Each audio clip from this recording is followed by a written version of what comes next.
So hello friends, आज हमारे channel पे हैं पारुल मैम, वी कमीशन की सीईओ। तो आज हम इनसे बात करेंगे इनके बारे में और बहुत सारी चीज़ें जानेंगे इनकी लाइफ की जर्नी के बारे में। कैसे बहुत कुछ जानने वाले हैं हम सब इस वीडियो में, लाइक इन्होंने कैसे सब अचीव किया, कैसे यहाँ तक पहुँचे और बहुत सारी वैल्यूबल नॉलेज आप सभी के लिए।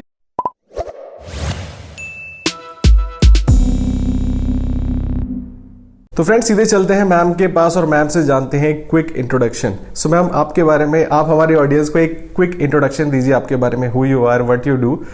मेरा नाम पारुल तरंग भार्गव है। मैं अफिलिएट इंडस्ट्री में पिछले 15 साल से हूँ। हम लोगों ने वी कमीशन 2008 में शुरू किया था, जो कि इंडिया का फर्स्ट अफिलिएट नेटवर्क था और अभी भी हमारी कंट्री का एक लौता ऐसा अफिलिएट नेटवर्क है जो कि ग्लोबल है। मैंने वी कमीशन एकदम कॉलेज से निकलते ही शुरू किया था। इससे पहले का मेरे पास कोई बेहतरीन एक्सपीरियंस नहीं है आपको बताने का, बट एक कंपनी शुरू करना और उसको 100 लोगों तक लेकर जाना और आगे की भी विजन रखना, आई थिंक मेरा फोटे है। ये है मेरे बारे में। मैम, जैसे वी कमीशन अभी इंडिया का लीडिंग अफिलिएट नेटवर्क है। मैं as a blogger, as a YouTuber मैं भी प्रमोट करता हूँ और वी कमीशन पे मेरा भी अकाउंट है। मैम, कैसे लाइक आपने जब स्टार्ट किया था तो आपने वी कमीशन ही क्यों स्टार्ट किया? लाइक आपके दिमाग में कुछ और भी आ सकता था ना कि मैं कुछ और करूंगी, कुछ और बड़ी कंपनी स्टार्ट करूंगी, तो why affiliate only? Honestly Amit, कोई प्लान नहीं था कंपनी शुरू करने का या फिर ब्रांड बनाने का या फिर इतनी बड़ी टीम रखने का। एज एन अफिलिएट काम करती थी मैं एंड बेसिकली मैंने कंटेंट राइटर की तरह शुरू किया था। गूगल एडसेंस, ब्लॉग फार्मिंग, वहाँ से निकलकर थोड़ा अफिलिएट के बारे में पता चला था 2007 के आसपास। और उस टाइम पे ना इंडियंस को किसी भी वेस्टर्न अफिलिएट नेटवर्क में एंट्री नहीं मिलती थी। अगर आप अपना फॉर्म भरते हो और आप अपनी कंट्री नेशनैलिटी इंडियन डालते हो तो अप्रूवल नहीं मिलता था। अप्रूव नहीं करते हम सबको। सब लोगों ने हमें बोला उस टाइम पे, जो हमारे इंडियन दोस्त थे, कि यूएस में कंपनी खोल लो, वर्चुअल एड्रेस मिल जाता है वो डाल लो। बट थोड़ा सा पेट्रियोटिज्म भी था, नहीं मन था कि हम ज़बरदस्ती कोई और कंट्री डालें। तो हमने सोचा थोड़े पैसे लगाते हैं, एक नेटवर्क सेटअप करते हैं। उस टाइम पर तो खैर एक नेटवर्क सेटअप करना बहुत ही बड़ी बात थी। It use to take a lot of investment. तो हमने वहाँ से शुरू किया और धीरे धीरे जैसे जैसे इंडस्ट्री समझ में आई, एक एक करके टीम बनाई। डेटा एंट्री स्टाफ से शुरू किया था, उसके बाद फिर media buying team, sales team, account management team, technical team, operations team, ऐसे ऐसे करते करते 15 साल हो गए हैं अब। 15 साल बहुत बड़ा टाइम होता है यार। मुझे खुद काम करते हुए 7-8 साल हुए हैं, मतलब तो मैं तो बहुत पहले से जानता था जब से मैंने स्टार्ट किया। तो बट मुझे लगता था कि वी कमीशन लाइक मेरे को भी अप्रूवल नहीं देगी इंडिया में। तो फिर मैंने कांटेक्ट किया, मेरे बहुत सारे मैनेजर्स बने, किसी ने अप्रूव कराया, डिसअप्रूव कराया, बहुत सारी चीज़ें हुई। तो मैं बहुत पहले से जुड़ा हूँ, तो मुझे काफ़ी अच्छा लग रहा है आज कि आज हम सब जो वी कमीशन की सीईओ हैं, को फाउंडर हैं, उनके साथ हम बैठ के डिस्कशन कर रहे हैं, आप सबके लिए कंटेंट जनरेट कर रहे हैं। अब मैम, जैसे आप लाइक काम करते हैं ऑफिस में आके, तो आप देखते होंगे बहुत सारी चीज़ें, आप डेली टास्क होते हैं, ये करना है, किसको हायर करना है, किसको फायर करना है, मैनेजमेंट है, बहुत सारी चीज़ें हैं, क्योंकि आप एज अ सीईओ बहुत सारी चीज़ें मैनेज करते हैं। तो आपका लाइक एक पूरा दिन कैसा गुजरता है ऑफिस के अंदर, like a day of a CEO कैसे? थोड़ा सा एक्सपीरियंस ऑडियंस के साथ, क्योंकि ऑडियंस को कभी ऐसे मौका नहीं मिलता ना सुनने का, क्योंकि सीईओ लोग काफ़ी बिजी रहते हैं अपनी ज़िंदगी में। तो आप बताइए कैसा एक्सपीरियंस रहता है और क्या डेली उनका चलता है? आजकल मैं अपना दिन वर्कआउट से शुरू करती हूँ। I think it gives me very good hormones to kick off my day, और वो दिन जो एक मोटिवेशन के साथ स्टार्ट होता है वो बहुत अच्छा जाता है। उसके बाद मेरी एक छोटी बेटी है, मैं उसके साथ टाइम स्पेंड करती हूँ ऑफिस आने से पहले। ऑफिस आने पर मैं अपना दिन शुरू करती हूँ एक छोटी सी मेडिटेशन से, 10 to 15 मिनट्स। और उसके बाद तो दिन फिर मीटिंग्स में निकलता है। मैं ये प्रेफर करती हूँ कि मैं एक हफ्ते का कैलेंडर उससे पहले हफ्ते ही, जैसे आज फ्राइडे है तो मैं पूरे हफ्ते का कैलेंडर आज सेटअप कर जाऊंगी, ताकि मंडे को ऑफिस में आते ही मुझे पता हो कि मुझे किससे क्या मीटिंग करनी है, बिजनेस की क्या अपडेट लेनी है। आजकल मेरा काम मोस्टली टीम के साथ ही रहता है। I do not have the luxury to talk to clients a lot. I interact with very few clients now. So but मैं टीम के थ्रू मुझे सबके बारे में पता रहता है कि हमारे कौन से टॉप अफिलिएट्स हैं, कौन से टॉप एडवर्टाइजर्स हैं, कहाँ पर हमारा काम कैसे चल रहा है, कहाँ पर हमें क्या चैलेंजेस आ रहे हैं, कैसे हमें अपनी टेक्नोलॉजी को सेटअप करना है। सो ये बिजनेस साइड हो गया। नॉन बिजनेस साइड में, क्योंकि वी कमीशन अब ऑलमोस्ट 100 लोगों की कंपनी है, तो अपनी टीम को कैसे मोटिवेटेड रखना है, ये देखना है कि सब लोग एक विजन के साथ काम करें। आई थिंक ये मेरा मेन जॉब है आज की डेट में, to make sure that every one of us is motivated and working towards the same goal. So उसके ऊपर मेरा काफ़ी टाइम और दिन जाता है। Then I think I try to have about 3 to 4 meetings in a day, apart from जो भी day to day का काम है, and learning different things. So उसी के साथ बस दिन निकल जाता है। तो मैम अभी कैसा है, जैसे कि अभी थोड़ा सा जो ये चल रहा है, जो पैंडेमिक चल रहा है, इस चक्कर में हर साल कुछ ना कुछ होता रहता है। तो अभी इतना बड़ा ऑफिस मैंने देखा यहाँ से वहां तक मतलब खाली पड़ा है। मेरे को बड़ा दुख हुआ यार, इतना अच्छा ऑफिस और लोग कम है, तो मतलब थोड़ा सा अजीब सा लगता है। तो ऐसे डेज में लाइक हाउ यू टैकल, क्योंकि छोटी कंपनियां होती हैं वो सब तो बोलते हैं यार हमारा रेंट ही इतना चला जाता होगा, हम बंद कर देते हैं ऑफिस। तो how you deal in this situations? Obviously ये बहुत ख़राब सिचुएशन है for all businesses and I think human relationships also, because हम लोगों को बचपन से ही सोसाइटी कल्चर सिखाया गया है। सो मुझे लगता है हम लोग बेटर परफॉर्म करते हैं जब हम लोग साथ होते हैं। बट बिकॉज पैंडमिक की वजह से हेल्थ और सबकी सिक्योरिटी भी बहुत इम्पॉर्टेंट है, तो हम लोगों को भी ये डिसीजंस लेने पड़ते हैं। बहुत अच्छी चीज़ ये है कि हम लोगों ने पिछले 2 साल में बहुत अडेप्ट किया है कंपनी को। इससे पहले हमारे पास ना वर्क फ्रॉम होम नाम की कोई चीज़ ही नहीं होती थी कंपनी में। बट पिछले 2 साल में आई वुड से मैनेजमेंट पर्सपेक्टिव से मेरा माइंडसेट इतना इवॉल्व हुआ है कि now I can actually think about a proper work from home policy for long term also, which is good for business. But again ये तो कोई दो राय नहीं है कि खाली ऑफिस का रेंट भरना और अलग अलग बातें करना, अलग अलग रहना बेसिकली इतना अच्छा नहीं लगता। मीटिंग्स बहुत ज़्यादा ट्रांजैक्शनल हो गई हैं, बिकॉज ऑफिस में आप लोग आते हैं तो ऑब्वियसली साथ में चाय पीते हैं, बात करते हैं, लंच करते हैं, काफ़ी सारी चीज़ें आपको पता रहती हैं एक दूसरे की ज़िंदगी के बारे में। ऑनलाइन मीटिंग्स बहुत ट्रांजैक्शनल हो गई हैं। आप मीटिंग में लॉग इन करते हैं, बात करते हैं, can you hear me, can you not hear me, can you see me, can you not see me, काम की बात करते हैं और बात खत्म करते हैं। डिस्टर्बेंस भी रहती है, किसी के घर में कोई कुछ बोल रहा है, कोई कहीं बाहर है, मतलब बहुत सारी चीजें होती हैं। और थोड़ा सा प्रोडक्टिविटी में भी मुझे लगता है कि जो एम्प्लॉयज होते हैं वो इतने शिद्दत के साथ काम नहीं करते होंगे। मतलब ये तो क्योंकि वर्क फ्रॉम होम की यही कहानी है, मतलब मैं भी एक्सपीरियंस करता हूँ तो ऐसे रहता है। तो मैम अभी तो फिलहाल सब कुछ ठीक चल रहा है, बाकी क्या लगता है आपको कब तक ये सिचुएशन सही होगी? मतलब like everyone will be in office, इतना बड़ा ऑफिस है, इसमें सब भरा रहेगा, अच्छा लगेगा। मैं कभी आऊंगा तो मुझे सारे एम्प्लॉयज कैसे, क्या लगता है आपको मैम कब ये सब कुछ ठीक होगा? एक्चुअली अगर आप अराउंड 1 हफ्ता पहले आते तो हम सारे ऑफिस में ही थे। अभी जब से केसेस बढ़ने शुरू हुए हैं हमने फिर से वर्क फ्रॉम होम डिक्लेयर किया है। होपफुली जैसे ही केसेस गिरने लगेंगे, आई थिंक हम लोगों की तो ये कोशिश होगी कि हम वापस आकर ऑफिस में काम करें, बिकॉज एक जो ऑफिस का एनवायरनमेंट रहता है, एनर्जी रहती है, टीम वर्क और ब्रेनस्टॉर्मिंग बहुत अच्छी रहती है ऑफिस में काम करने से। सो होपफुली वेरी सून आप टीम देखेंगे। सो मैम अभी जैसे आपने अपने बारे में बताया, कंपनी के बारे में बताया, अब थोड़ा सा बात कर लेते हैं मैम आपके कुछ फेलियर्स के बारे में। लाइक हर समय आदमी सक्सेसफुल नहीं होता, बहुत बार बहुत सारे फेलियर्स हमने डेली हम सब फेस करते हैं। तो कुछ आपके कुछ ऐसे फेलियर्स अगर आपको याद हो तो आप ऑडियंस के साथ शेयर कर सकते हैं।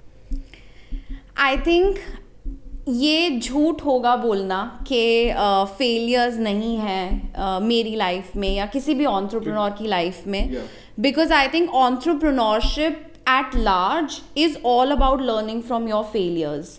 सो अगर मैं अपनी बात करूं, आई थिंक एक चीज़ जो हमने सोचने में थोड़ा टाइम लगाया वो ये था कि हम एक इंडियन कंपनी होकर ग्लोबल एडवर्टाइजर्स के साथ काम क्यों नहीं कर सकते।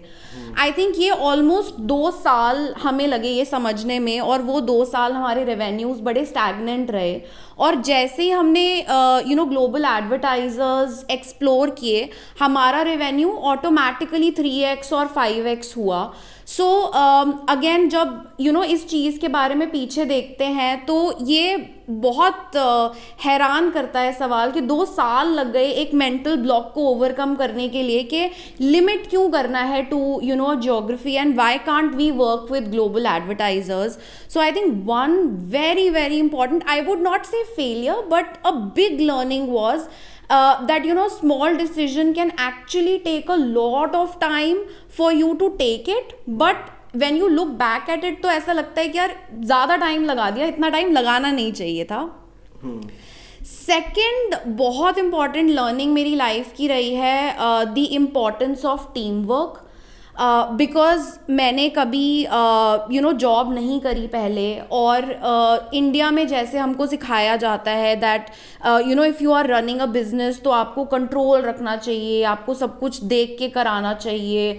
तो बहुत सालों तक हम बहुत ही कंट्रोल्ड एनवायरनमेंट में काम करते थे, किस अफिलिएट को कितना पे आउट देना है, किस एडवर्टाइजर से क्या बात करनी है, ये सारे डिसीजंस ना मेरे टेबल से ही निकलते थे। बट जब ये समझ में आया that if you have a good team, और अगर आप अपनी टीम को फ्रीडम देते हो डिसीजन लेने की, तो एक्चुअली उस टाइम पे आप नंबर ऑफ आवर्स मल्टीप्लाई करते हो अपने, और उसी टाइम पे आपकी कंपनी उस स्केल से बढ़ती है। So importance of team work, empowering the team to take decisions and then to grow the business, and that is how they start owning the business also. So आज की date में मुझे ऐसा लगता है, या मैं चाहती हूँ कि मेरी टीम इतना कंट्रोल फील करे कि जब वो अफिलिएट से बात करें या जब वो एडवर्टाइजर्स से बात करें तो वो एज अ टीम मेंबर या एज एन एम्प्लॉय बात ना करें, वो एज वी कमीशन बात करें कि ना ये ऑफर हम आपके ट्रैफिक के अकॉर्डिंग प्रपोज करते हैं, आपको रन करना चाहिए, ये पे आउट हम आपको दे सकते हैं, ये पेमेंट टर्म्स हम आपको दे सकते हैं। So these are the 2 important key learnings I would say from my career. बिल्कुल मैम, ये तो आपने सही बताया कि अगर जब तक आप रीच आउट नहीं करोगे तो अपनी अपॉर्चुनिटीज ओपन नहीं होती हैं आदमी के लिए। तो अभी तो मैम ये कुछ आपके फेलियर्स थे जो आपने बाद में ओवरकम कर लिए। अभी कुछ लाइक मैसिव अचीवमेंट्स, लाइक आपको लगता है कि ये मेरे लिए ये अचीवमेंट है, तो आप वो भी थोड़ा सा लिस्ट डाउन करिए। उसके बाद कुछ और क्वेश्चंस हैं मेरे दिमाग में, मैं आपसे पूछने वाला हूँ। I think the biggest success for me is, एक तो मुझे कभी लगता ही नहीं था कि मैं बिजनेस रन करूँगी अपनी लाइफ में। तो एक बिजनेस शुरू करना, उसको $multi-million स्टेज पर लेकर आना, कॉन्स्टेंटली उसे प्रॉफिटेबल रखना, ऑलमोस्ट 2-4 लोगों की टीम से 100 लोगों की टीम पे आना। तो I think when I look back, I feel very blessed. I feel very grateful that I was able to pull it off. So I feel कि ये is a success for me. Another success I feel is I come from a very very humble family.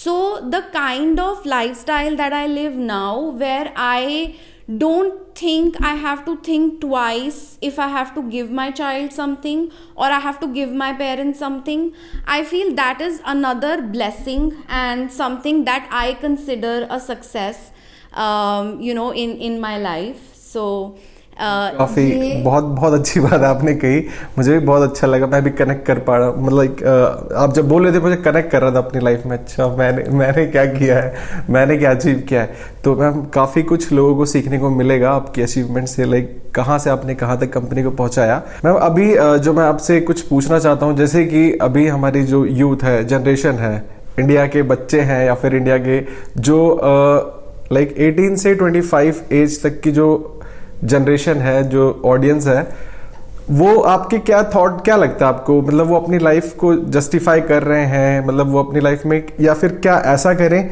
जिससे कि वो भी कल को अच्छा कुछ अचीव कर सके अपनी लाइफ में, मतलब आपके थॉट्स और आपका सजेशन क्या रहेगा उन सब के लिए? Very interesting yet a very tough question. मुझे ऐसा लगता है ये जो जेन जी है और जो आजकल की आने वाली जनरेशन है, मुझे बहुत ज़्यादा इंस्पायरिंग लगती है।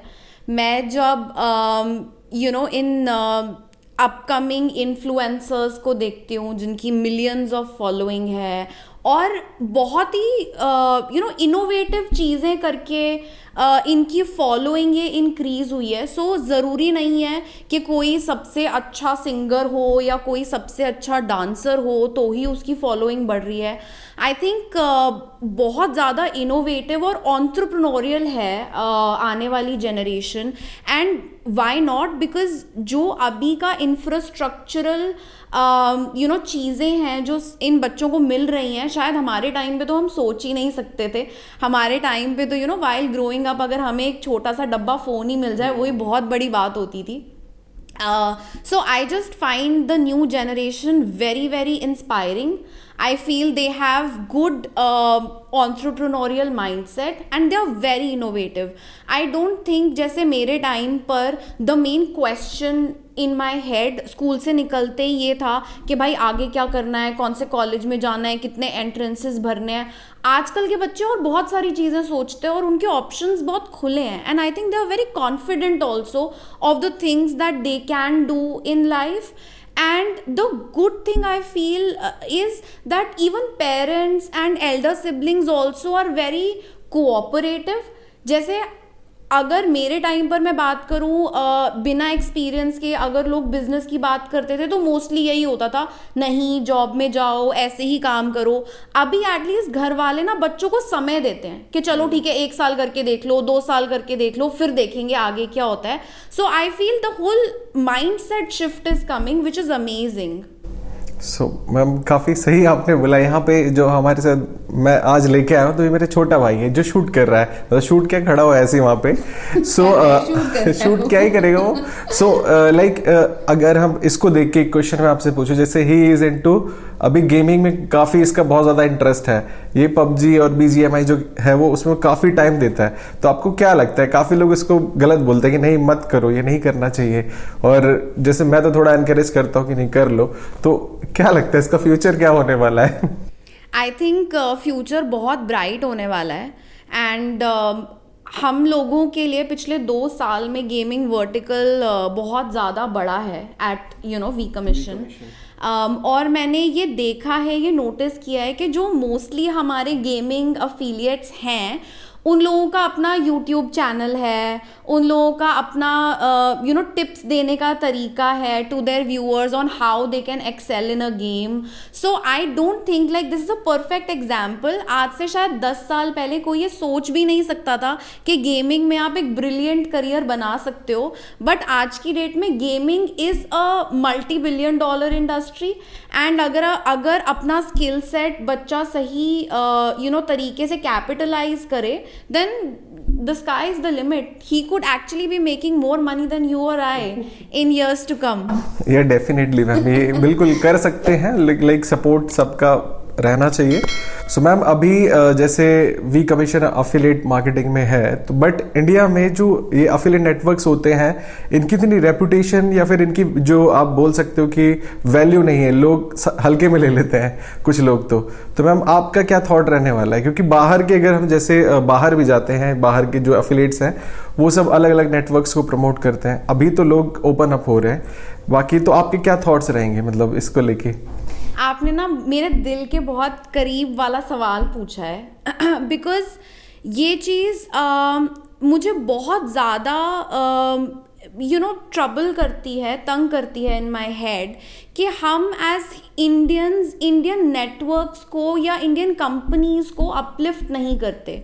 जैसे अफिलिएट में भी अगर कोई इंडिया में इवेंट हो रहा है वर्सेस बाहर कोई इवेंट हो रहा है, बहुत छोटा सा एग्जांपल है ये, बट इंडिया में हमको फ्री पास चाहिए और इंडिया में हमको फ्री पास लेके वो शो अटेंड करने मिलेगा तो हम करेंगे, लेकिन बाहर हम कितने ही डॉलर्स खर्च के, फ्लाइट की टिकटें खर्च के वो शो अटेंड करने जाते हैं, चाहे बाहर की कंपनीज इंडिया ही क्यों ना आ रही हो इंडिया वाले इवेंट में। और ऐसी चीज़ इंडियन नेटवर्क्स के साथ भी होती है। दो मैं ये नहीं कहती कि हर कंपनी बेहतरीन है या वी कमीशन बेहतरीन है और इसी के साथ काम करना चाहिए, बट अगर हमको लगता है कि हम, जैसे इनफैक्ट हमारे प्रधानमंत्री का भी मोटो है मेक इन इंडिया, अगर हम Indian affiliates, Indian advertisers, Indian companies, इनको अगर हम प्रमोट करें, इनको अगर हम सपोर्ट करें, तो I think affiliate industry India में भी बहुत बड़ी होगी। दो वेस्टर्न कंट्री से कंपैरिजन में हम अभी भी अफिलिएट में ऑलमोस्ट एक डेकेड पीछे हैं, बट फिर भी जो हमारी ग्रोथ है वो ग्रोथ तो है ना, उस ग्रोथ को तो हम डिनाई नहीं कर सकते, and in years to come ये ग्रोथ और ज़्यादा मैच्योर ही होने वाली है। अफिलिएट इंडस्ट्री आज की डेट में बहुत ज़्यादा रिकग्नाइज्ड है। आज मैं इंडियन एडवर्टाइजर्स एजेंसीज के साथ बैठकर बात करती हूँ तो उनको पता होता है अफिलिएट क्या है। जब मैंने वी कमीशन शुरू किया था तो लोगों को अफिलिएट मार्केटिंग ही समझानी पड़ती थी कि ये चीज क्या है। लोग समझते हैं स्पैम है, स्कैम है, कुछ तो ऐसा exactly. So I just feel that globally affiliates are preferring Indian networks for Indian offers and Indian advertisers. So Indian affiliates should also prefer Indian networks for global exposure if we can get it for them. मतलब ये तो है, जैसे as a like India में content creator मैं खुद से बोल सकता हूँ कि मैं थोड़ा सा प्राउड फील करता हूँ कि चलो वी कमीशन इंडिया में तो है, हमारी नाक बचाई हुई है कि इंडिया में भी कोई ऐसा अफिलिएट नेटवर्क है जो मतलब एग्जिस्ट करता है एटलीस्ट, और किसी और को तो कोई जानता भी नहीं है, वी कमीशन को ही सब जानते हैं। तो थोड़ा सा ये लगता है कि भाई इंडिया में भी कुछ अच्छा काम हो रहा है, इंडिया में भी नेटवर्क्स हैं, अफिलिएट नेटवर्क्स। सो मैम एक लास्ट क्वेश्चन बस मैं यही पूछना चाहूंगा कि जैसे बाहर के अफिलिएट्स जो लाइक कंपनीज हैं वो सब अब एक मतलब सिंपल सी कहानी है कि इंडिया में कन्वर्जन्स नहीं आते हैं। आप सब बहुत मेहनत करते होंगे जैसे अफिलिएट्स के ऊपर, बट इंडियन अफिलिएट्स इतना कन्वर्जन नहीं निकाल के लेके आ पाते, तो उस सब को कैसे आप डील करते हो? मतलब कि हम बाहर के जो भी अफिलिएट्स हैं उनके साथ ही काम करेंगे या फिर इंडिया में भी कन्वर्जन आता है, क्या लगता है आपको? मतलब आप स्टैट्स की बात में थोड़ा सा पूछ रहा हूँ। अगर मैं आज की बात करूं तो मेरा 70% रेवेन्यू ग्लोबल ऑफर्स से आता है। ग्लोबल ऑफर्स मतलब जो कि एडवर्टाइजर्स इंडिया के नहीं हैं, लेकिन उन्हीं का 70% प्रमोशन इंडियन अफिलिएट्स करते हैं। सो मेरे जितने आज की डेट में majority of chunk of affiliates हैं वो इंडियंस ही हैं। अगेन ये भी पिछले कई सालों में बदला है। पहले जब हम लोग ग्लोबल गए थे या जब हम इंडियन नेटवर्क भी थे तो हमारी प्रमोशन इंटरनेशनल अफिलिएट्स ही करते थे, बट आज की डेट में आई वुड से इन इंडिया अगर अफिलिएट मार्केटिंग की सही से समझ ली जाए, उसको सही से देखा जाए कि कैसे प्रमोट करना है और इसको सीरियसली लिया जाए, एक ना make money by the night या गेट रिच क्विक स्कीम की तरह नहीं लिया जाए और इसको MLM नहीं बनाया जाए, तो अफिलिएट मार्केटिंग में बहुत पोटेंशियल है। हमारी कंट्री टैलेंट में और इंटेलिजेंस में बहुत रिच है। We can grasp things very quickly. So मुझे ऐसा लगता है कि हमारी कंट्री इंटेलिजेंस में बहुत ज़्यादा रिच है। तो अफिलिएट मार्केटिंग को अगर सही से प्रमोशनल मेथड समझ के किया जाए तो it can become like a very good career for everyone. बिल्कुल। सो मैम अभी जैसे हमने बहुत सारी बात की आपसे, आपने बहुत सारा कुछ बताया अफिलिएट के बारे में, वी कमीशन के बारे में। अब एक लास्ट मैसेज, और मैं लास्ट मैसेज से पहले मैं एक चीज फील करता हूँ जो मैं बताना चाहता हूँ कि अगर इंडिया में यार आईफोन लोग अफोर्ड कर सकते हैं ना, इवन जो वो फोन भी खरीद रहे हैं वो भी एटलीस्ट 15,000 या 20,000 का होगा, तो इंडिया में भी पोटेंशियल है, इंडिया में भी कन्वर्जन्स आ सकते हैं और इंडिया में लोग प्रमोट करो। सो मैम अभी जो लोग वी कमीशन के साथ जोड़ना चाहते हैं या फिर they want to be an affiliate, तो सिंपल प्रोसेस क्या रहेगा, मतलब वेबसाइट पे आके साइन अप करने का, और अप्रूवल कैसे मिलेगा उनको? एक ही क्राइटेरिया रहता है हमारा कि आपको पता होना चाहिए अफिलिएट मार्केटिंग क्या होती है और आप कैसे प्रमोट करोगे। हम अभी भी अनफॉर्चुनेटली उस स्टेज पर नहीं आए कि हम एडुकेट कर पाए लोगों को, इतनी बैंडविड्थ नहीं है मेरे पास।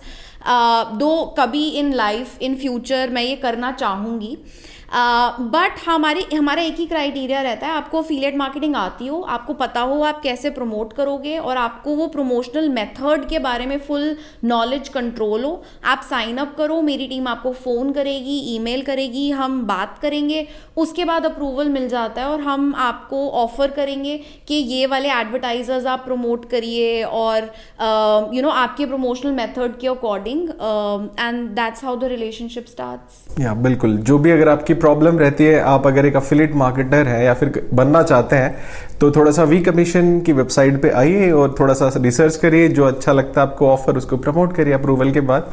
सो मैम एक लास्ट मैसेज हमारी ऑडियंस के लिए आपका क्या रहेगा, जो लोग इस वीडियो को देख रहे हैं, मतलब क्या करें अपनी जिंदगी में कि वो मैम जैसे बन जाए? मैं एक स्टीव जॉब्स का कोट फॉलो करती हूँ कि सक्सेसफुल और अनसक्सेसफुल लोगों में सिर्फ एक ही फ़र्क होता है और वो होता है परसिवियरेंस। आपकी एक ही चीज़ को करते रहने की क्षमता बोलेंगे शायद, परसिवियरेंस। बेसिकली आप एक चीज़ अगर आप करना चाहते हैं तो आप बस उसकी कोशिश करते रहिए जब तक वो आपको मिल नहीं जाती।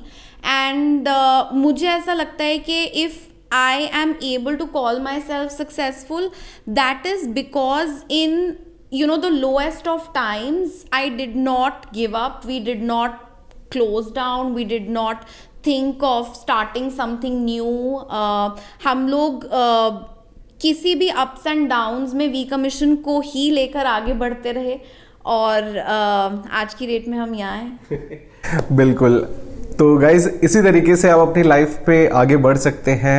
माइंडसेट ही सारी गेम है, अगर माइंडसेट आपका ओपन है, गोल्स बनाइए तो मैम अचीव कर सकते हैं, राइट? सो इस वीडियो से जो आपने सीखा, अगर आपको अच्छा लगा हो तो इस वीडियो को आप लाइक कर सकते हैं। कुछ अगर आपके कुछ भी आप कहना चाहते हैं वी कमीशन रिलेटेड या फिर कोई भी वीडियो कैसी लगी तो नीचे कमेंट सेक्शन में आप अपने थॉट्स लिख सकते हैं।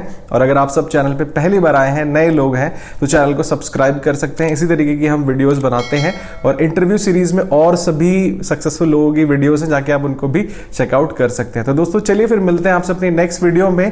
तब तक आप उससे पहले वी कमीशन को भी चेकआउट कर सकते हैं। मैम का भी इंस्टाग्राम है, मैम और मैं भी इंस्टाग्राम पे हूं, तो सब फॉलो कर सकते हैं, चेकआउट कर लीजिएगा। चलिए मिलते हैं आपसे अपनी नेक्स्ट वीडियो में। तब तक आप यूं ही हंसते रहिए, मुस्कुराते रहिए, दिल्ली रहिए, गाजियाबाद रहिए, आबाद रहिए, जिंदाबाद रहिए। Take care, good bye.